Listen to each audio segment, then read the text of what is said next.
नमस्कार। 24 की खबर देखना आप शुरू कर चुके हैं। मैं आपके साथ कमल कौशिक। 2024 के इलेक्शन में बहुत कम समय बचा है। हर पार्टी ये चाहती है कि वो ऐसी नीति निर्धारण करे चुनाव को लेकर ताकि उसे जीत के रास्ते में बहुत ज्यादा आसानी हो, लेकिन इतना भी आसान नहीं है क्योंकि मुश्किलात सभी पार्टियों के सामने हैं। चुनौतियां अपार है, जनता के मन में बसना है और नब्ज को टटोलना है। इसलिए सभी पार्टियों ने एडी चोटी का अभी से ही जोर लगा दिया है। कौन क्या कह रहा है, आइए 24 की खबर में जान लेते हैं। सबसे पहले बात प्रधानमंत्री नरेंद्र मोदी की करते हैं, जो कि पिछली सरकारों पर जमकर बरसे और एक बार फिर से उन्होंने अपनी खुद की सरकार की बातों ही बातों में तारीफ भी की है। लोकसभा चुनाव देश की सरकार चुनने के लिए है और ये बात हर वोटर तक पहुंचानी है। ये बात प्रधानमंत्री नरेंद्र मोदी कहते कहते अपने विरोधियों पर भी जमकर बरसे। साथियों, लोकसभा के चुनाव देश की सरकार चुनने के लिए है। ये बात आपको हर वोटर तक पहुंचानी है। भारत सरकार की एक बड़ी जिम्मेदारी देश की सुरक्षा और दुनिया में भारत की भूमिका को सशक्त करने की होती है। हमें वोटरों को केरल में जनसभा को संबोधित करते हुए प्रधानमंत्री नरेंद्र मोदी ने केरल की सरकार पर जमकर एक के बाद एक सियासी हमले किए। इस दौरान अपने कार्यकर्ताओं की प्रधानमंत्री ने तारीफ भी की। केरला में बीजेपी को सशक्त करने वाले आप सभी कार्यकर्ता साथियों के बीच आना मेरे लिए हमेशा बहुत ही सुखद होता है। विपरीत परिस्थितियों के बावजूद केरला के कोने कोने में कार्यकर्ताओं की अनेक पीढ़ियों ने बीजेपी का झंडा बुलंद रखा है। तो आपने सुना कैसे कार्यकर्ताओं का जोश बढ़ाते हुए नजर आए हैं प्रधानमंत्री, क्योंकि आने वाला वक्त लोकसभा चुनाव का है और हर राज्य बहुत महत्वपूर्ण है। और वहीं दिल्ली में केंद्रीय गृह एवं सहकारिता मंत्री अमित शाह ने कहा है कि पीएम मोदी लगातार देश को आगे बढ़ाने का काम कर रहे हैं।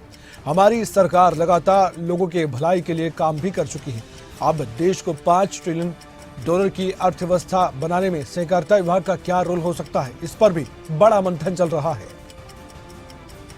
लक्ष्य ऐसा रखते हैं जो सिद्ध हो जाए तो लक्ष्य सिद्धिता का ना आनंद रहता है न इसके परिणाम मिलते हैं। अब हमने तय किया है कि मोदी जी के $5 ट्रिलियन की इकोनॉमी में सहकारिता का एक बड़ा शेयर सुनिश्चित कर हम सहकारिता को 21वीं सदी के अंदर प्रवेश करेंगे। और मैं मानता हूं ये एक प्रकार से 19वीं सदी से हम सीधा 21वीं सदी में आएंगे। और वहीं बीजेपी के नेता तरुण चुग ने यह कहा है कि पूरे देश में जनता प्रधानमंत्री नरेंद्र मोदी को आशीर्वाद के रूप में वोट देना चाह रही है। लोगों के मन में बहुत उत्साह दिखाई दे रहा है। पिछले 10 सालों में पीएम मोदी ने देश के लिए जो काम किया है, उसके बाद जनता के मन में उनके प्रति बहुत ज्यादा प्यार है।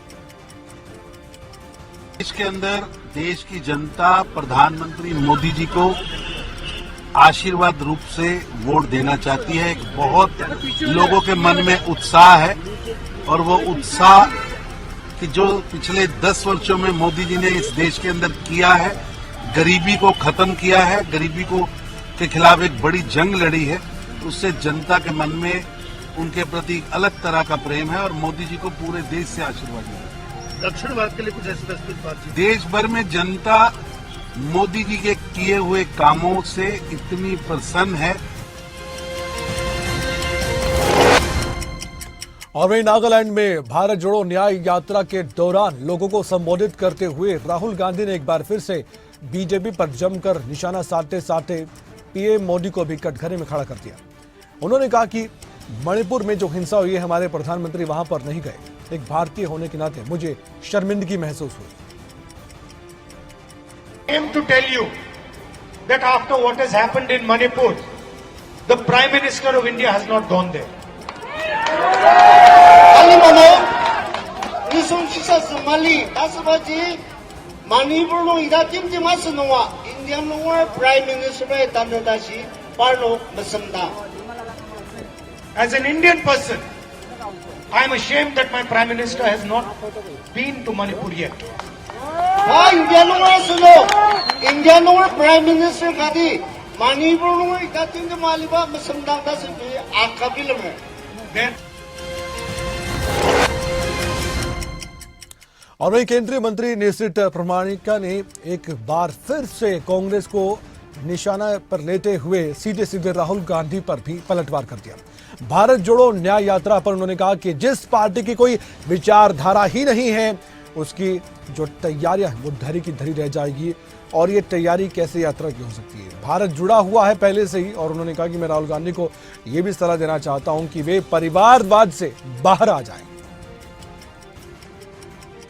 देखिए, जिस पार्टी का कोई आइडियोलॉजी ही नहीं है, उसका आइडियोलॉजिकल यात्रा क्या हो सकता है? जब भारत जुड़ा हुआ ही है, ये ऐसा नहीं है कि भारत टुकड़े टुकड़े गैंग के हाथों में है।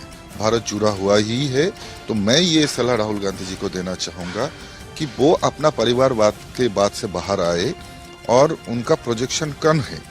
आईएनडी का जो इंडी जोट जो है, इंडी चोट या इंडी घोट,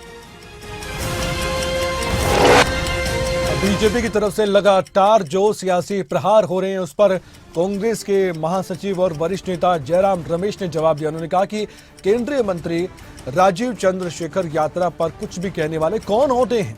नीति आयोग की रिपोर्ट का भी जिक्र किया उन्होंने और कहा कि ये बिल्कुल गलत रिपोर्ट है। नीति आयोग तो प्रधानमंत्री के चीयर लीडर है। अरे राजीव चंद्रशेखर कौन है बोलने के लिए? ये जो नीति आयोग की रिपोर्ट जो आई है, बिल्कुल जाली रिपोर्ट है, बिल्कुल बोगस, बिल्कुल फर्जी रिपोर्ट है। और इसके बारे में हम विस्तार से कल एक प्रेस कॉन्फ्रेंस कर रहे हैं दिल्ली में। बिल्कुल फर्जी, बिल्कुल बोगस, बिल्कुल गलत है, ये झूठ है। ये नीति आयोग क्या है? नीति आयोग कोई स्वतंत्र संस्था तो है नहीं। वो प्रधानमंत्री की ढंढोरा पीटने के लिए बैठे हुए हैं। वो चीयर लीडर है, ड्रम बीटर है प्रधानमंत्री के। तो ये जो आंकड़े निकाले गए हैं,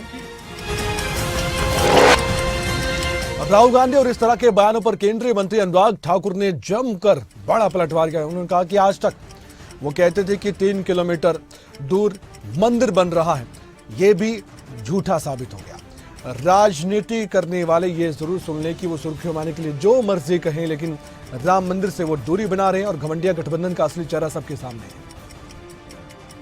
राम भक्तों को राम जी से दूर रखने का प्रयास करें तो राम भक्त कहाँ उनकी सुनने वाले। इसलिए कांग्रेस में भी उनकी नहीं कोई सुन रहा। और मैं तो ये कहूंगा, एक के बाद दूसरे घमंडिया गठबंधन के नेताओं ने कभी सनातन धर्म को कुचलने की बात कही, अपमानित किया, हिंदुओं के बारे में अनाप शनाप बयान दिए। कोई ऐसा मौका नहीं छोड़ा जहां तुष्टीकरण की राजनीति के चलते हिंदुओं को अपमानित करने में कांग्रेस या सहयोगी दल पीछे रहे हों। और मुख्यमंत्री मनोहर लाल ने कांग्रेस सांसद राहुल गांधी पर जमकर भड़ास निकाली। राहुल गांधी की ओर से राम मंदिर को लेकर जो भी बयान दिए गए, उस पर भी लगातार पलटवार हो रहा है। मुख्यमंत्री मनोहर लाल ने भी उस बयान पर पलटवार किया जिसमें राहुल गांधी ने कहा था कि बीजेपी के इवेंट के तौर पर इस कार्यक्रम को बनाया गया है। मुख्यमंत्री मनोहर लाल ने राहुल गांधी को जवाब देते हुए कहा कि बीजेपी का ही युग है, बीजेपी का ही साल है और आगे भी बीजेपी आने वाली है। सारे ही बीजेपी के दिवस है, उनका दिवस तो कोई है नहीं। इसलिए बीजेपी की दिवस है, बीजेपी का ही साल है, बीजेपी का युग है।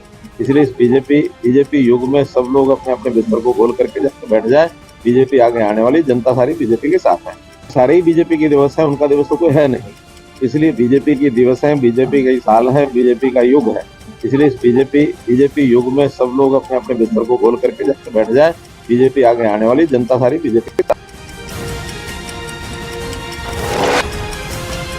बीजेपी शासित राज्यों के मुख्यमंत्री भी अब राहुल गांधी पर लगातार जुबानी हमले बोल रहे हैं। छत्तीसगढ़ के मुख्यमंत्री विष्णुदेव साय ने भी कांग्रेस के सांसद राहुल गांधी के बयान पर पलटवार किया और कहा, ये उनकी सोच हो सकती है। 22 जनवरी एक बड़ा दिन है, सबके लिए खुशी का दिन है, क्योंकि उस दिन अयोध्या में राम मंदिर की प्राण प्रतिष्ठा का कार्यक्रम है। अब वो उनकी सोच है, नहीं तो 22 जनवरी तो सबके लिए मतलब खुशी का दिन है कि अयोध्या में भगवान राम के मंदिर का प्राण प्रतिष्ठा है। तो सबसे ये सब राजनीति का एक पहलू है। कांग्रेस और बीजेपी आमने सामने है राम मंदिर को लेकर, और लग रहा है कि देश में सिर्फ एक मुद्दा रह गया राजनीतिक तौर पर, वो है राम मंदिर। कांग्रेस के नेता और छत्तीसगढ़ के पूर्व डिप्टी सीएम टीएस सिंहदेव ने भी अपनी प्रतिक्रिया जाहिर की है इस पूरे मसले पर। उन्होंने कहा कि सिर्फ ये 2 और 3 मंदिर की ही क्यों बात हो रही है, हजारों मंदिर बनने चाहिए और बन भी रहे हैं। उन्होंने कहा कि मैंने भी लगभग 100 मंदिर बनाने के निर्माण में अपना बड़ा योगदान दिया है। जो बातें आ रही हैं मंदिर के निर्माण को लेके, ये 2 या 3 मंदिर क्यों, हजारों मंदिर बनेंगे, देश में हजारों मंदिर बनेंगे, बन रहे हैं। मैंने स्वयं एक छोटे से क्षेत्र में जहां मैं रहता हूं, लगभग 200 मंदिरों में सहयोग किया है, 200 मंदिरों के निर्माण का।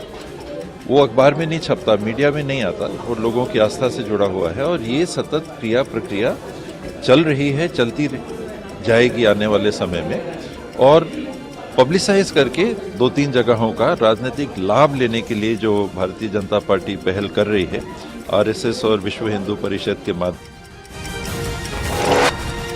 सत्ता पक्ष की तरफ से बीजेपी की सांसद हेमा मालिनी ने भी विपक्ष को आईना दिखाते हुए सीधे सीधे जुबानी हमला बोला और कहा कि विपक्ष का काम बोलना ही है, लेकिन उन्हें ये भी नहीं मालूम कि वो तो राम के खिलाफ बोल रहे हैं और राम के खिलाफ बोलने के लिए तैयार हो गए हैं। भारतीय होने के नाते हम सबको इस क्षण पर गर्व करना चाहिए। बोलने वाला कुछ भी बोलेगा ना, अभी उनका बोलना काम है, विपक्ष में रहते हुए कुछ तो बोलना है। तो बेचारों को ये भी नहीं मालूम कि राम के जो मंदिर जो बन रहा है इसके अगेंस्ट भी बोलने के लिए लोग तैयार हो गए। तो विच इज रॉन्ग ना, बीइंग एन इंडियन बोलता है, भारतीय, हम सब भारत के वासी हैं। तो हमें बहुत गर्व होना चाहिए कि ऐसा एक काम किया है, भले विपक्ष के हो, कोई भी हो, किसी ने भी किया, तो उसमें जुड़ना जरूरी है। विपक्ष की राजनीति न चलाएं इस बात पे, सबको आकर दर्शन देना चाहिए। अभी नहीं आ रहे हैं तो वो उनका लॉस है। एलजेपी रामविलास के राष्ट्रीय अध्यक्ष चिराग पासवान ने कहा कि INDA गठबंधन जो भी कर रहा है वो सबके सामने है। राम मंदिर के निर्माण को लेकर विवादित बयान दिए जा रहे हैं, रामचरितमानस के लिए अपशब्दों का इस्तेमाल किया जा रहा है, और ये सब कुछ गठबंधन के साथ ही कर रहे हैं।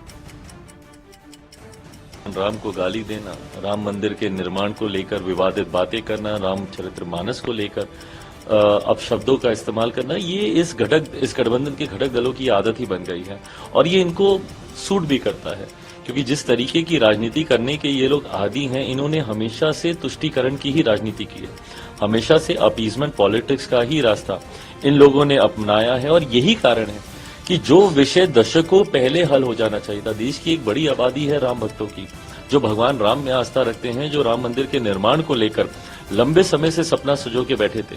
ऐसे में अगर ये घटक दल चाहते तो एक लंबे समय पहले ही इस विषय को सुलझाया जा सकता था, पर सिर्फ कांग्रेस के सांसद राहुल गांधी के बयान पर बीजेपी के राष्ट्रीय महासचिव तरुण चुग ने यह कहा है कि राहुल गांधी की 4 पीढ़ियां लगी हैं कि श्री राम जन्मभूमि पर मंदिर ना बने। अब 500 साल बाद वनवास खत्म होने जा रहा है, गौरव का दिन आया है, आप इस पर भी राजनीति कर रहे हैं। राहुल गांधी जी ने जो बयान दिया है वो दुर्भाग्यपूर्ण है।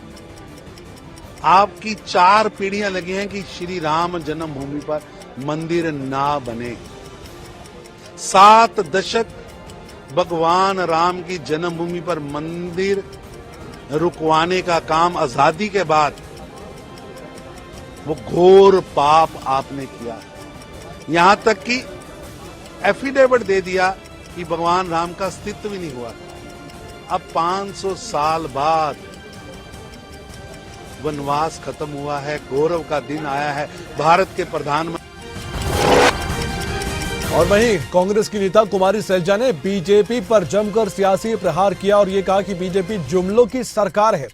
हरियाणा में कांग्रेस सभी की सभी सीटें जीतेगी, ये बड़ा दावा किया और साथ ही राहुल गांधी की न्याय यात्रा की जमकर तारीफ की और ये भी कहा कि देश में राहुल गांधी जो यात्रा कर रहे हैं वो जनता की भलाई के लिए है। सरकार देश में आग लगी हुई, मणिपुर में आग लगी, कोई बुझाने नहीं गया केंद्र की ओर से, लेकिन राहुल गांधी जी वहां पहुंचे। आज आपकी आवाज राहुल गांधी बने हुए हैं, खड़गे जी बने हुए हैं लोकतंत्र को बचाने के लिए। संसद ये चलने नहीं देते। राहुल गांधी जी बोलते हैं, खड़गे जी बोलते हैं तो माइक बंद कर दिए जाते हैं, क्योंकि वो आपकी आवाज उठाते हैं। बहनों की, नौजवानों की, बुजुर्गों की, देश की 10 सीट कांग्रेस पार्टी की जोड़ी में डालेंगे। और वहीं बिहार के पूर्व मुख्यमंत्री जीतन राम मांझी ने यह बयान दिया और कहा कि हम सौभाग्यशाली हैं कि हम एनडीए गठबंधन में हैं।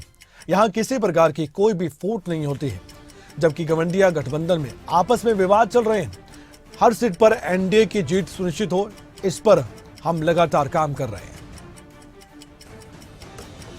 चाहे विज्ञान हो, चाहे G20 का मामला हो या आर्थिक दृष्टिकोण से भी, तो हर तरह से हिंदुस्तान सुरक्षित है नरेंद्र भाई मोदी जी के हाथों में। इसलिए हम लोग सौभाग्यशाली हैं कि एनडीए के पार्टनर हैं। इसलिए यहाँ पर किसी प्रकार की कोई इफवट नहीं है और हम तो यही कह रहे हैं कि घमंडिया जो गठबंधन है उनका कोई हिसाब नहीं देख रहे हैं। आपस में रूसाफुली हो रहा है। एक को सेनापति पहले बना करके मैंने प्रधानमंत्री का सब विभाग दिखा करके हमारे नेता को कहां से कहां तक लोग हटाया, बिहार के काम को हैम्पर करके।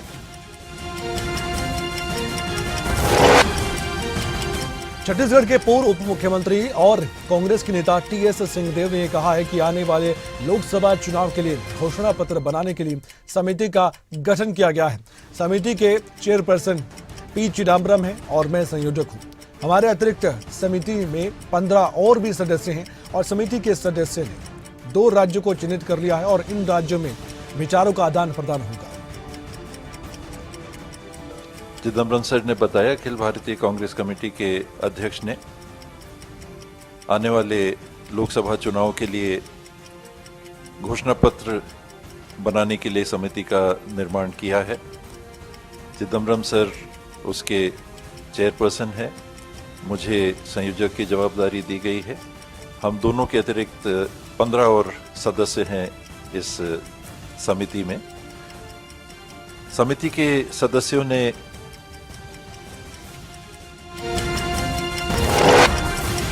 समाजवादी पार्टी के कर्ता धर्ता अखिलेश यादव ने बीएसपी प्रमुख मायावती को लेकर एक बार फिर से बयान दिया और कहा कि समाजवादियों ने हमेशा सम्मान देने का उन्हें काम किया।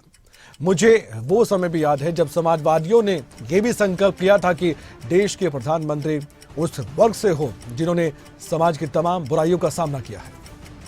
समाजवादियों की कोशिश रही कि सभी दलों को जोड़ने का प्रयास हो और इधर अखबारों और टीवी के माध्यम से तरह तरह के रूमर भी उड़े।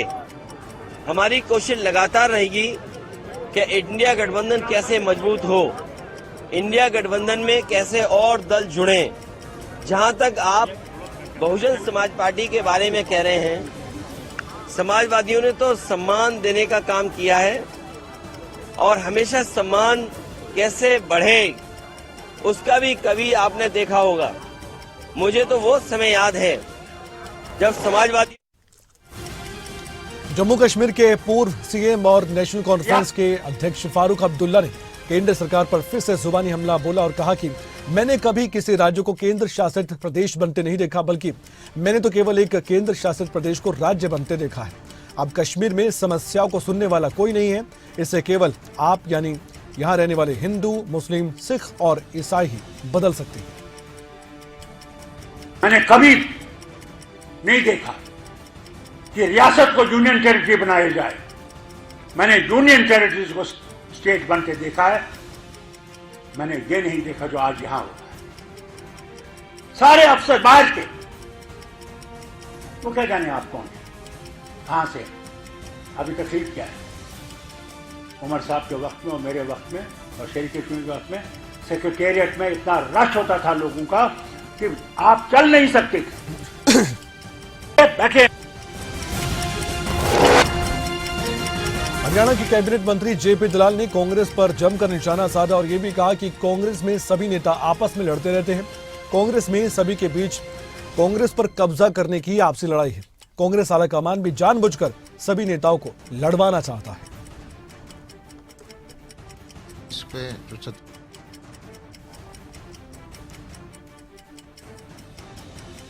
करते नहीं, जनता के हित में कोई नीतियां लेके आते नहीं। कांग्रेस की जो भी कार्यक्रम होते हैं किसी मजबूती के लिए नहीं होते, वो एक दूसरे को कमजोर करने के लिए होते हैं। मैं बार बार कहता रहता हूं कि कांग्रेस को हराने के लिए कांग्रेस ही काफ़ी है। पिछले 10 साल से वो जिलाध्यक्ष तक बना नहीं पाए और कांग्रेस की नेतृत्व भी है जो केंद्र स्तर पर है, वो हमेशा प्रदेश में जो छत्रप है उनको लड़ाते रहते हैं ताकि उनके दरबार में हाजिरी लगती रहे। जनता के हित में कोई काम करते नहीं, जनता के हित में कोई नीतियां लेके आते नहीं।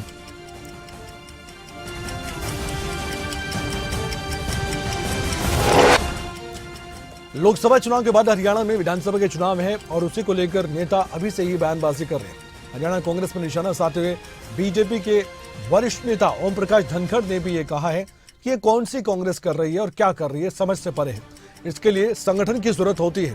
कांग्रेस के पास संगठन है ही नहीं और संगठन खड़ा करने के लिए बहुत मेहनत लगती है। तो देखेंगे, क्योंकि अभी तो प्रदेश का नहीं बना पाए थे, जिला नहीं बना पाए थे, मंडल नहीं बना पाए थे। अब नीचे से शुरू कर रहे हैं, कितने दिन जाएंगे, क्योंकि मुझे मालूम है मैंने संगठन खड़ा किया है प्रदेश में। संगठन खड़ा करना बहुत मेहनत का काम होता है और कांग्रेस के लोग लगे हैं, तो ज़रा देखते हैं, जाएंगे तो देखेंगे, क्योंकि अभी तो प्रदेश का नहीं बना पाए थे, जिला नहीं बना पाए थे, मंडल नहीं बना पाए थे। अब नीचे से शुरू कर रहे हैं, कितने दिन जाएंगे।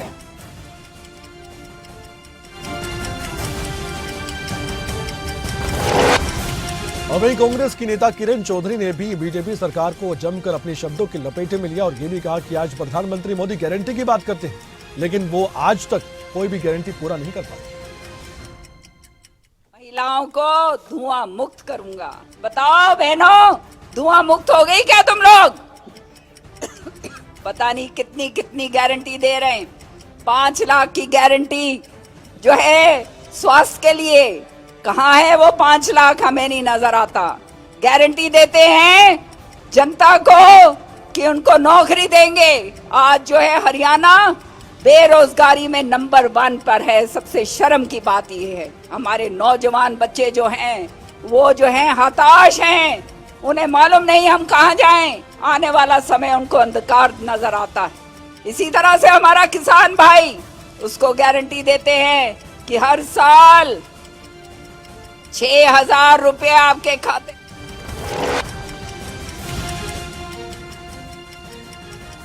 ईडी की टीम हरियाणा के पूर्व मुख्यमंत्री भूपेंद्र सिंह हुड्डा से मनी लॉन्ड्रिंग के मामले में पूछताछ कर रही थी और अब राजनीतिक तथ्य इस मामले में सामने आ चुकी है। भूपेंद्र हुड्डा पर मुख्यमंत्री रहते हुए कई बड़े आरोप लगे थे, जिस पर जांच भी चल रही है। इसी को लेकर बीजेपी के नेता सुभाष बराला ने यह कहा कि ईडी अपना काम कर रही है, ईडी को अपनी कार्रवाई करने दीजिए। चीजें हैं, पूछताछ जहां आम आदमी से किसी विषय में हो सकती है, किसी भी केस में हो सकती है, टैक्स विभाग है, कुछ दूसरे विभाग हैं, एक्साइज विभाग है, अलग अलग व्यापारी गणों से भी बात करता है। तो जिनके खिलाफ इस प्रकार के कोई इशू आते हैं, उस प्रकार की बातें होती हैं और ये राजनीति में स्वाभाविक है। और मुझे नहीं लगता कि पूछताछ कहीं कोई गलत है, और पूछताछ के बाद जो भी बात सामने आएगी उसके बाद आगे की बातें तय होगी, किस प्रकार से आगे किसके खिलाफ एक्शन होना है, किसके। 24 की खबर में अब बात हिमाचल प्रदेश की। हिमाचल में अब बीजेपी और कांग्रेस सामने सामने है। आपदा प्रभावित क्षेत्रों के लिए क्या काम किया गया है, सवाल पूछा जा रहा है। कांग्रेस बीजेपी पर संगीन आरोप लगा रही है। हिमाचल प्रदेश में सीएम सुखू के प्रधान मीडिया सलाहकार नरेश चौहान ने भी बीजेपी को जमकर घेरा और ये भी पूछा कि हिमाचल के लिए बीजेपी का स्टैंड क्या है, क्योंकि बीजेपी की वजह से हिमाचल बहुत पिछड़ गया है। रुपए का हमारा क्लेम गया है, उसके एवज में उनको माननीय प्रधानमंत्री जी को प्रदेश के लोगों के लिए कुछ करना चाहिए, यही हम मांग रहे हैं। तो ये कुछ बातें हैं जो विपक्ष के लोगों को भी साफ करनी पड़ेगी, बताना पड़ेगा कि आपने 5 साल में इस प्रदेश को कैसे चलाया। अगर आज प्रदेश कर्जे के बोझ में बुरी तरह दबा है तो उसके पीछे कौन से फैसले थे? हमें तो केवल 1 साल हुआ अभी, तो ये पिछली सरकारों के फैसले थे। लेकिन उसके बावजूद जो विकास की गति है हमारी सरकार की और माननीय मुख्यमंत्री जी की मंशा बड़ी साफ है।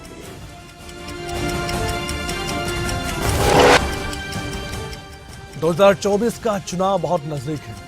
ध्यान से बयान सुनवाना इसलिए जरूरी है, किसकी नीति क्या है और किसकी नीयत में खोट है ये आपके सामने है। सोचना आपको है, सब कुछ आपके विवेक पर निर्भर करता है। 24 के खबर में यूं ही हम सब कुछ आपको स्पष्ट तौर पर दिखाते रहेंगे। नमस्कार।